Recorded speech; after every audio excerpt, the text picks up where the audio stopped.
Klik dulu tombol subscribe, jangan lupa nyalakan loncengnya supaya gak ketinggalan updatean selanjutnya.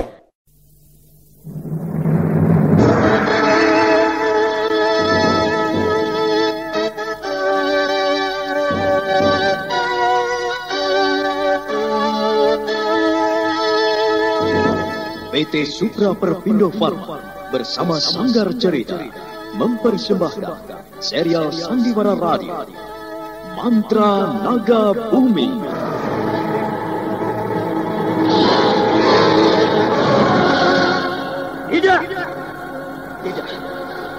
Tidak mungkin, Nimbus. Kau tidak mungkin. Kenapa semuanya bisa jadi begini? Tidak.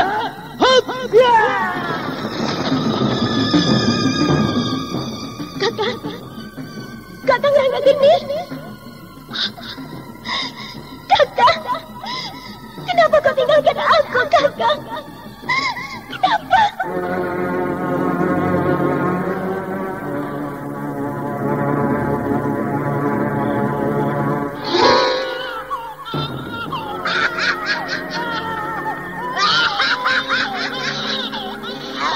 Ini adalah bayi yang kedua yang kudapatkan. Tinggal satu lagi. Dan setelah itu semuanya akan berakhir. Aku akan sempurna. Dan itu berarti kematian bagi kalian semua orang-orang pracinta.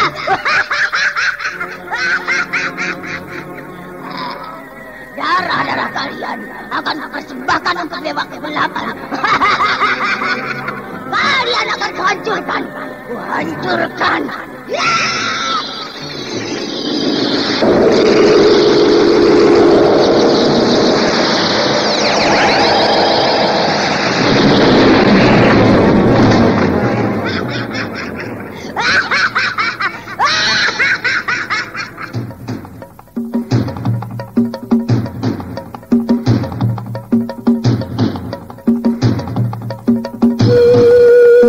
Mantra Naga Bumi, sebuah kisah misteri tentang hilangnya kitab Lawang Pitu dan Mahkota Biru, lambang keperkasaan Mataram kala itu. Penuh ketegangan, dendam, dan keserakahan, diseling dengan kisah romantis yang mengharukan.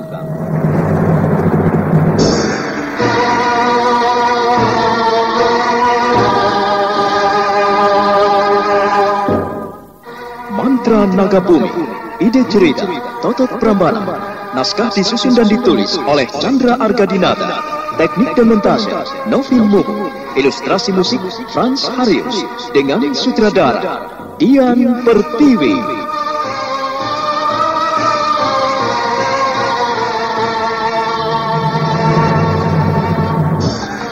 Mantra Naga Bumi kali ini menampilkan episode ke-30 dengan judul Mencari Jejak Sang Pembunuh.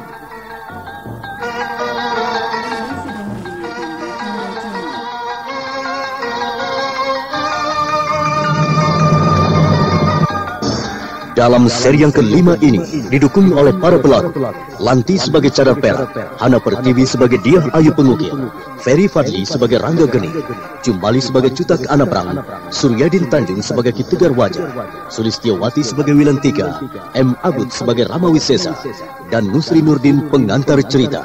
Selamat menikmati. Teriakan para prajurit itu tak lama kemudian berubah menjadi kekaguman. Sebab cadar perak sudah hilang dari pandangan mereka. Kini di dalam dada prajurit itu hanya tinggal tanda tanya besar.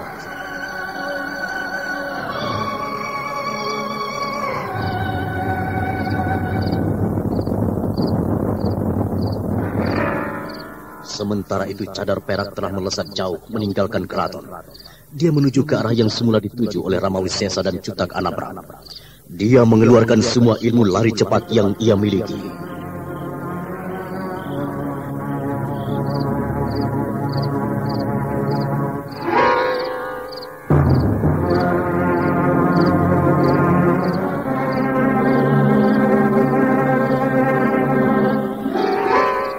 Gusti Ratu. Sang Rama, kalian mau kembali? Bagaimana? Maaf Gusti Ratu. Kami tidak berhasil menemukan orang itu. Gusti sendiri mau kemana? Kita telah ketiwasan, Sang Rama. Kita kecolongan. orang yang masuk tadi itu menculik dia, Ayu Pengukir.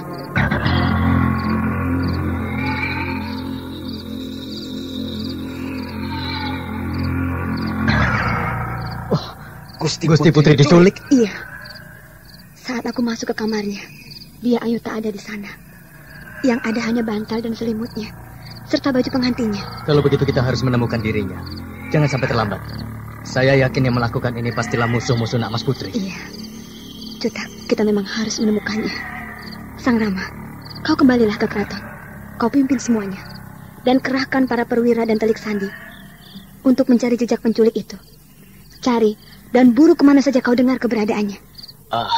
Iya Gusti Ratu. Hamba siap laksanakan semua perintah. Hamba pun akan mengerahkan para prajurit kota raja, Gusti Ratu. Kalian bekerjalah. Aku akan mencari penculik itu. Aku akan kembali ke keraton setelah aku menemukan anak-anakku. Tapi Gusti, kuserahkan semua kekuasaan dan tanggung jawab Merak Jingga padamu. Atur dan rawatlah. Jaga Merak Jingga. Aku pergi sekarang.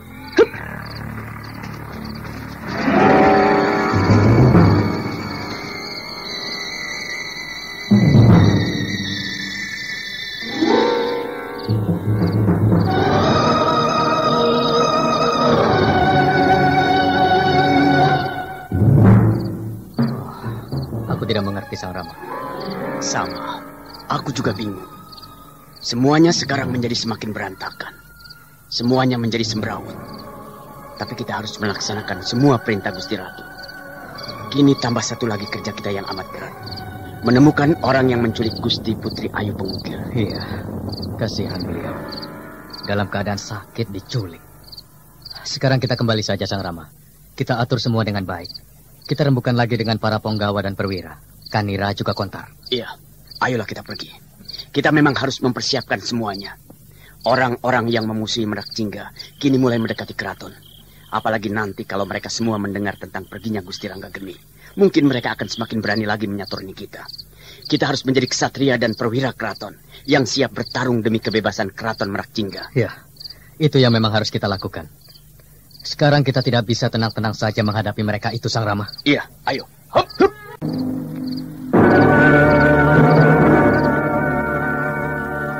Sementara itu marilah kita ikuti dia Ayu Pengukir yang melarikan diri dari keraton Merak Jingga. Saat itu dia berada jauh di tengah hutan di luar kota raja. Kenapa tubuhku lemah seperti ini? Dewata aku, berilah aku kekuatan. Berilah aku semangat untuk pergi dari sini. Sebaiknya aku bersemedi. Aku harus menambah tenagaku. Itu ada daun-daun yang bisa aku makan. Semoga aku bisa bertahan dan bisa sampai ke Candi Kalasan. Ya, aku memang harus ke Candi Kalasan. Aku akan mengambil kitab Lawang Pitu. Setelah itu, baru aku akan pergi sambil mempelajarinya. Tidak ada yang boleh tahu kemana aku pergi. Kakang Rangga pun telah pergi. Dan tidak ada yang tahu di mana dia sekarang. Dadaku sesak. Semoga daun ini bisa memberikan kekuatan padaku.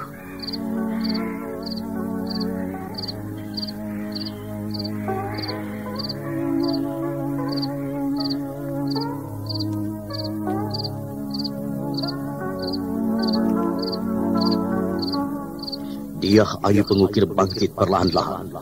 Dia mengambil beberapa lembar daun-daun muda, lalu dimasukkannya ke mulut. Perlahan dia mulai mengunyah sampai daun itu hancur dan mengisi perutnya. Dia Ayu Pengukir menarik nafas. Dia Ayu memejamkan matanya. Dia merasakan angin malam yang dingin menyapu wajahnya. Dewata aku, sekian lama aku diam terkurung sendiri dalam kesedihan dan penyesalan. Dalam kekecewaan dan duka. Malam ini, bantulah aku untuk membuang semuanya. Bantulah aku untuk mencari kehidupan baru dalam kekecewaan ini. Kakang Rangga, orang yang kucinta, ternyata dia adalah kakangku sendiri. Kakang kandungku yang selama ini kucari, justru bertemu saat malam pertamaku. Dosa apa yang sebenarnya telah kami lakukan? Ku kutukan apa yang harus kami terima sekarang ini, Dewata? Sekarang berikanlah kekuatan dan ketabahan padaku.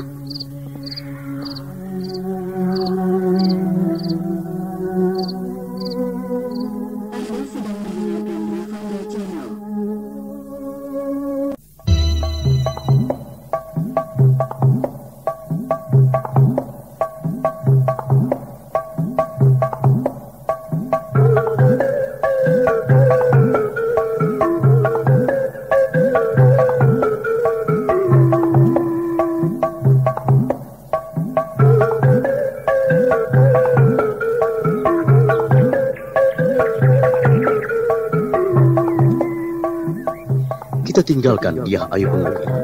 Sekarang saat matahari terbit di ufuk timur, kita kembali ke Padukuhan Segenggam. Saat itu Rangga Geni baru keluar dari kamarnya. Dia membuka jendela dan menikmati cahaya matahari pagi yang hangat.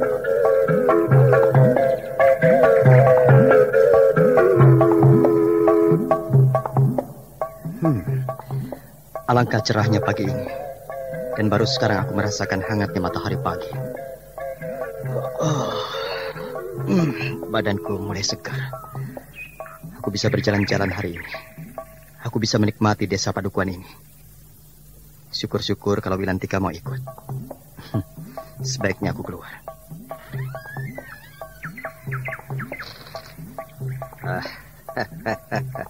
Selamat pagi, Nak Mas. Oh, selamat pagi, Ki. Bagaimana tidurnya, Nak Mas? Ya, sama seperti kemarin-kemarin. Nak Mas bisa saja. Ayo, kita sarapan dulu. Wilantika sudah menyiapkan semuanya. Ayo. Baiklah, Ki. Keduanya berjalan keluar. Di ruang depan mereka duduk sambil menghadapi sebakul singkong rebus yang masih mengepul dan juga 2 cangkir kopi. Harum masakan itu menyentuh hidungnya. Ayo, Nak Mas, makanlah. Hanya ini sarapan kita setiap paginya. Tidak apa-apa, Ki. Aku suka dengan sarapan ini. Selama ini aku selalu merindukan bisa sarapan dengan singkong rebus yang masih mengepulkan asap, ditambah secangkir kopi dan sambal terasi. Ini terasi juga Wilantika yang membuatnya. Kalau kebetulan ada temanku yang datang dari kota Kademangan dan membawa udang, maka kepala udang itu diberikannya pada Wilantika untuk dibikin terasi. Wah, Wilantika seorang gadis yang pintar dan rajin. Ya, seorang gadis Padukuhan kalau tidak pintar melakukan sesuatu, maka kelak kalau dia kawin, dia tidak akan bisa membuat suaminya bahagia. Aku mengajarkan padanya bahwa sesungguhnya yang membuat suami itu betah di rumah. Maksudku makan di rumah dan mencintai istrinya karena istrinya pintar masak dan membuat makanan. Menurutku cinta itu sama dengan selera. Jadi Ki Tegar Wajah jatuh cinta karena ibunya Wilantika pintar masak. Tidak juga, tapi memang itu kelebihannya. Ibu Wilantika memang pintar dalam segala hal yang namanya masak-memasak. Ayo, sedang membicarakan apa? Kedengarnya bersungguh-sungguh sekali. Tidak ada apa-apa, Wilan. Ayo, sekalian duduk sini. Iya, kita sarapan bersama-sama. Iya. Oh ya, Kakang, bagaimana sambalnya? Pedas? Pedas sekali, tapi aku suka. Ayo, Wilan, duduklah. Kita habiskan bersama-sama.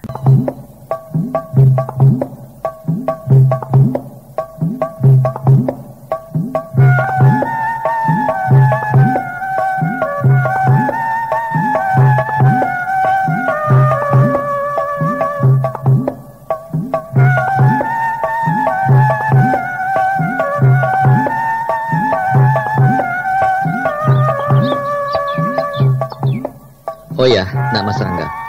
Hari ini aku akan ke sawah. Kau mau ikut? Atau mau jalan-jalan? Kurasa kau sudah boleh jalan-jalan. Aku mau jalan-jalan saja, Ki. Tapi Kakang Rangga, bukankah sangat berbahaya kalau Kakang keluar rumah? Ayah, jangan izinkan Kakang jalan-jalan sendiri. Orang-orang Raden Pasopati akan menyakitimu, Kakang. Orang-orang mereka akan memukulmu. Jangan cemas, Wilantika. Mereka tidak akan menyakitiku. Mereka tidak akan memukuliku. Percayalah, bukankah begitu, Ki? Jangan terlalu yakin, Kakang. Aku tahu orang seperti apa mereka itu semua. Mereka orang-orang pengecut dan licik. Mereka akan melakukan segala cara untuk mendapatkanmu, Kakang. Kau sebaiknya jangan turun. Jangan terlalu takut, Wilantika. Percayalah, mereka tidak akan melakukan apa-apa. Kalau siang hari mungkin mereka akan berpikir 2 kali. Tenanglah Wilan, aku pun tidak akan jauh-jauh. Ya. Ada benarnya juga, Namas. Kau memang seharusnya tidak berjalan terlalu jauh. Pokoknya jangan sampai ke pinggiran hutan atau desa ini. Dan kalau melihat gejala yang tidak baik, segeralah pulang atau minta bantuan pada orang-orang padukuhan. Iya, Kakang. Kalau ada apa-apa, Kakang bisa meminta bantuan orang-orang padukuhan di sini. Wilantika, kalau bisa kau temani Nak Mas Rangga hari ini berjalan-jalan. Kurasa dengan adanya dirimu, orang-orang itu akan segan untuk mengganggumu dan Nak Rangga. Aku rasa tidak perlu, Ki. Aku bisa sendiri. Kasihan Wilantika kalau sampai dia diganggu juga oleh orang-orang itu. Ayah benar, Kakang. Kau akan kutemani. Kita pergi bersama-sama, asalkan tidak pergi mencari jamur saja. Nanti malah mereka mengejar kita sampai ke bukit itu. Dan sulit sekali mencari pertolongan. Kita keliling desa padukuhan ini saja, Kakang. Iya. Kalau Nak Mas Rangga ingin mencari jamur, nanti kita bisa pergi bersama-sama. Tapi jangan sekarang. Nanti tunggu waktu kalau memang jamur sedang tumbuh. Karena akan banyak orang-orang padukuhan ini naik ke sana. Apalagi kalau sedang musim tekelik dan jeramun. Iya, aku juga rasanya belum cukup kuat untuk naik ke bukit saat-saat sekarang ini. Maafkan aku, Ki Tekar. Aku tidak bermaksud membohongimu. Tapi aku tidak mau kalian kecewa telah merawatku dengan susah payah.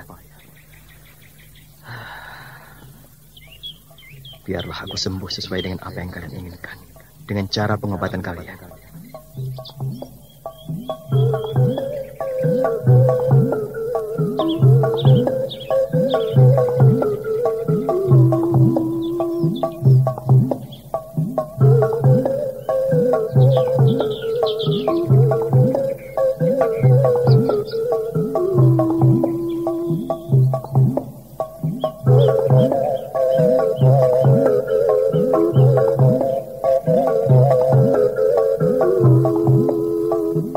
Rangga Geni menarik nafas panjang, lalu dia mencomot sepotong singkong, kemudian meneguk air kopinya.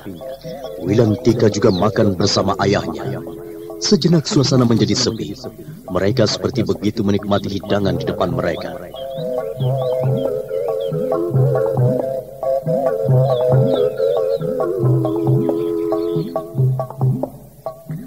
Oh ya, Nak Mas, sekarang aku pergi dulu. Kalian kalau mau pergi, tutup saja pintunya.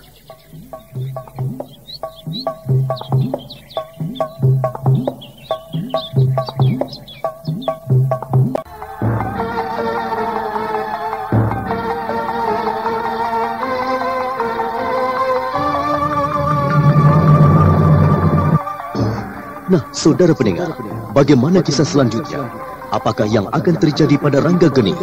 Untuk mengetahuinya, ikuti terus serial Mantra Naga Bumi ini pada seri berikutnya. Sampai jumpa.